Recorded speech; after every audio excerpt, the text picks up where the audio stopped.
नमस्कार मित्रांनो, आजच्या व्हिडिओमध्ये आपण सुरत चेन्नई एक्सप्रेसवेचा एक अपडेट बघणार आहोत। नाशिक जिल्ह्यात 122 किलोमीटर अंतरासाठी 10,000 कोटींचा निधी हा मंजूर झाला असून नाशिक जिल्ह्यात 5 तालुक्यात 69 गावांतील 997 हेक्टर जमिनीचे भूसंपादन सुरू झाले आहे। आता ती गावे कोणती आहेत असा संपूर्ण अपडेट आज आपण बघणार आहोत। मित्रांनो, व्हिडिओमध्ये पुढे जाण्याआधी आपण जर आपल्या चॅनलवर नवीन असाल तर चॅनलला सबस्क्राइब करायला विसरू नका।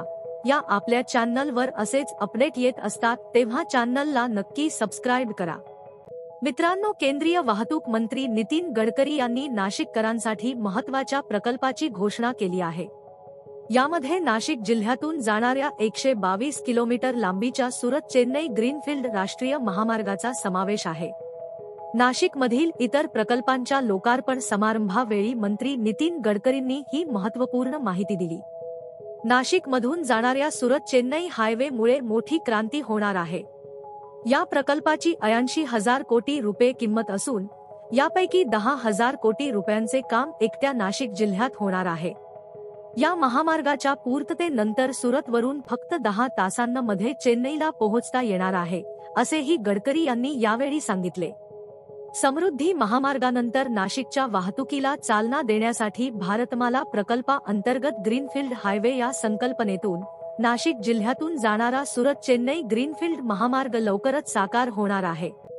या महामार्गासाठी लागणाऱ्या जागेच्या मोजणीसाठी येत्या महिन्यात अधिसूचना प्रसिद्ध करण्यात येणार आहे। या महामार्गासाठी जिल्ह्यातील 609 गावांतील तब्बल 996 हेक्टर जमीन संपादित करण्यात येणार आहे। नाशिक ते सुरत अंतर केवळ 176 किलोमीटर आहे, त्यामुळे नाशिककरांना अवघ्या 2 तासात सुरत शहर गाठता येणार आहे। येत्या वर्षापर्यंत भूसंपादन प्रक्रिया पूर्ण करून लोकसभा निवडणुकीपूर्वी म्हणजेच 2024 मध्ये हा महामार्ग खुला करण्याची सरकारची योजना आहे। या प्रस्तावित महामार्गामुळे सुरत, अहमदनगर, सोलापूर, हैदराबाद, चेन्नई ही औद्योगिकदृष्ट्या महत्त्वाची शहरे जोडली जाणार आहेत। हैदराबाद स्थित RV associates architectural designer consultant या कंपनीला मार्गाचे सर्वेक्षण करण्याचे काम देण्यात आलं आहे। आता नाशिक जिल्ह्यातील कोणत्या गावातून हा मार्ग जाणार आहे? तर मित्रांनो, सुरगाणा तालुक्यातून बेंडवाज, बहुदा, दुधवळ, गहाळे, रक्षाभुवन, हाते, जाहुले, कहांडोळसा, कोटंबा, मरदंड, पिंपळचोंड, सांबरखाल ही गावे असणार आहेत।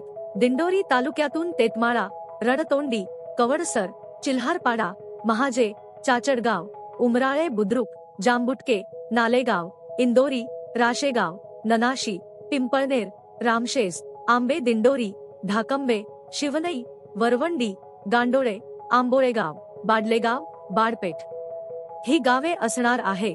पेठ तालुक्यातून पाहुन चिबारी, विरमळ, कळंबरी, वडबारी, हरणगाव ही गावे तर नाशिकमधून आडगाव, ओढा, विंचूर गवली, लाखलगाव ही गावे असणार आहे। निफाड तालुक्यातून चेहेडी खुर्द, चाटोरी, व्हे, लालपाडी, रामनगर, दारणा सांगवी, सावली, तळवडे, पिंपळगाव, निपाणी ही गावे असणार आहेत। सिन्नर तालुक्यातून देशवंडी, पाटपिंपरी, निमगाव, देवपूर, बारागाव, पिंपरी, बुळवंच, देवपूर, खोपडी बुद्रुक, धरणगाव, हरदापूर, पांगरी बुद्रुक, भोकणी, पांगरी खुर्द, फुलेगंड, कहांडळवाडी, घोटेवाडी, वावी ही गावे असणार आहेत। मित्रांनो, आपल्याला अजून असेच अपडेट हवे असतील तर आपण आपल्याला टेलिग्राम चॅनलला जॉईन व्हा। त्या ठिकाणी आपण असे अपडेट हे टाकत असतो। त्याची लिंक ही व्हिडिओ खाली डिस्क्रिप्शन मध्ये दिलेली आहे। या महामार्गासाठी महाराष्ट्रात 4,200 हेक्टर जमिनीचे भूसंपादन होणार आहे। या निमित्ताने नाशिक जिल्ह्यातील शेतकऱ्यांना भूसंपादनातून भरपूर पैसे मिळणार आहे। ग्रामीण भागात रोजगार निर्मिती होईल। पुणे आणि मुंबई येथील ट्रॅफिक कमी होईल। उत्तर भारतातील लोक थेट नाशिकमधून दक्षिणेत जाऊ शकणार आहे। या महामार्गासाठी नाशिकमध्ये 122 किलोमीटर परिसरात 997 हेक्टर भूमी अधिग्रहित केली जाणार आहे। हा महामार्ग सुरगाणा, पेठ, दिंडोरी, नाशिक, निफाड आणि सिन्नर या तालुक्यांतल्या 69 गावांतून जाणार आहे। तर मित्रांनो, या व्हिडिओमध्ये एवढेच। व्हिडिओ आवडला असेल तर व्हिडिओला लाईक करा आणि चॅनलला सबस्क्राइब करायला विसरू नका। नक्की सबस्क्राइब करा। आपण परत भेटू एका नवीन अपडेट सोबत एका नवीन व्हिडिओ मध्ये. धन्यवाद.